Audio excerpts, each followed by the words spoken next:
Hi, ஒரு குட்டி story சொல்லட்டுமா? நான் வந்து காலேஜ் படித்தப்போ நான் வந்து ஐடி டிபார்ட்மெண்ட். ஸோ எனக்கு நிறைய சப்ஜெக்ட்ஸ் இருந்தது. Programming subjects, Python, Java, C இதெல்லாம் இருந்தது. அடுத்து வந்து இப்போ இன்டர்வியூஸ்க்கு ரொம்ப தேவைப்படுற டிஎஸ்ஏ, ரொம்ப பீக்கில் போயிட்டுருக்க ஏஐஎம்எல், ஊப்ஸ் கான்செப்ட்ஸு எல்லாமே இருந்ததுன்னு வச்சுக்கோங்க.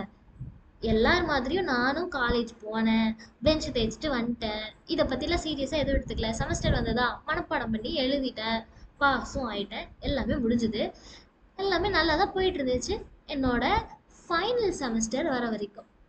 ஃபைனல் செமஸ்டரில் வந்துச்சு பாருங்க, பிளேஸ்மெண்ட்னு. பிளேஸ்மெண்ட்டா? ஓகே அப்படின்னு நானும் வந்து சரி பிளேஸ்மெண்ட்னா என்ன இருக்கும் என்னன்னு நெட்டில் ஆராய்ச்சி பண்ணி பார்க்க ஆரம்பித்தேன். அதில் நான் பார்த்ததுல தெரிஞ்சுக்கிட்ட விஷயம் என்னன்னா, பிளேஸ்மெண்ட்டுக்கு நம்ம வந்து என்னென்ன எப்படி ப்ரிப்பேர் பண்ணணும். பேசிக்காக இதெல்லாம் படிக்கணும்னு சொல்லிட்டு எல்லாருமே போட்டிருப்பாங்க. ஆப்ஸ் படிக்கணும்னு சொல்லுவாங்க.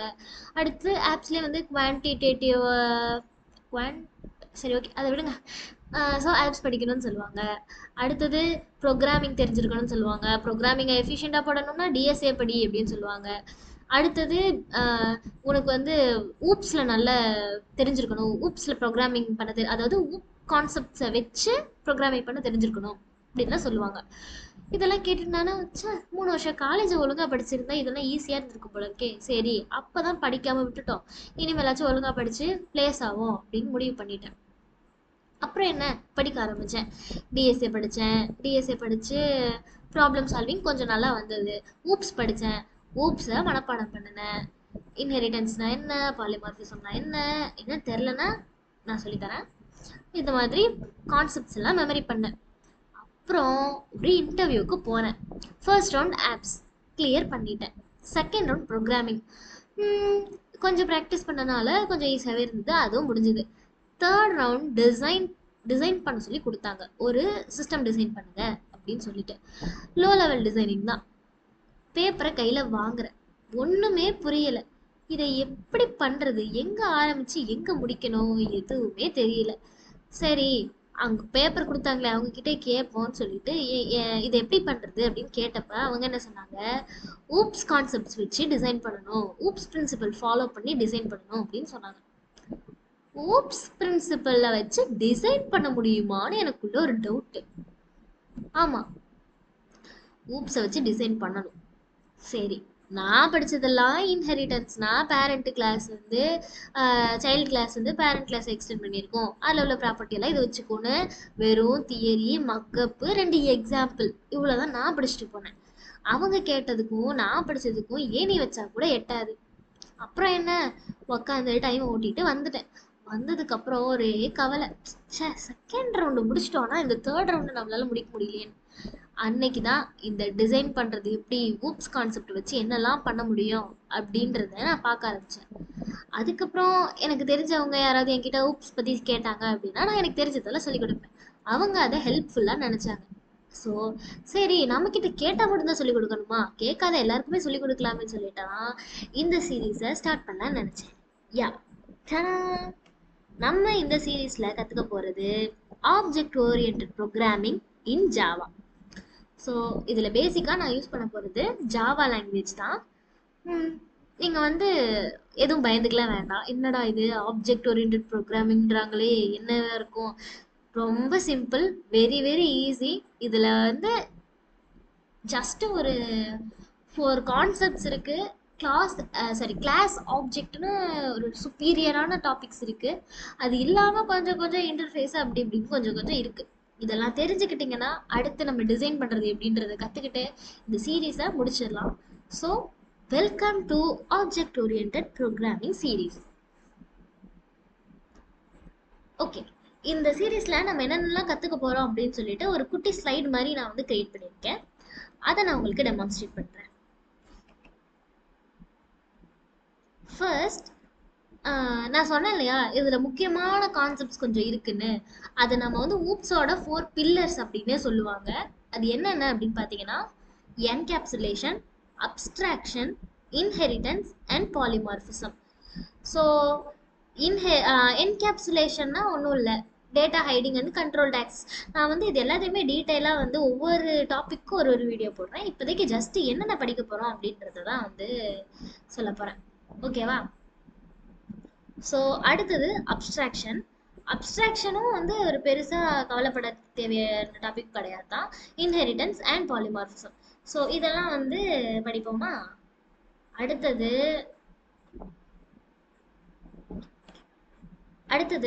இந்த 4 பில்லர்ஸ் முடிச்சதுக்கப்புறம் நம்மளுக்கு வந்து முக்கியமாக ஊப்ஸ்னாலே ஆப்ஜெக்ட் ஓரியன்ட் ப்ரோக்ராமிங் தான் பேரே. அப்போ ஆப்ஜெக்ட்ஸ்னால் என்னன்னு படிக்கணும் இல்லையா?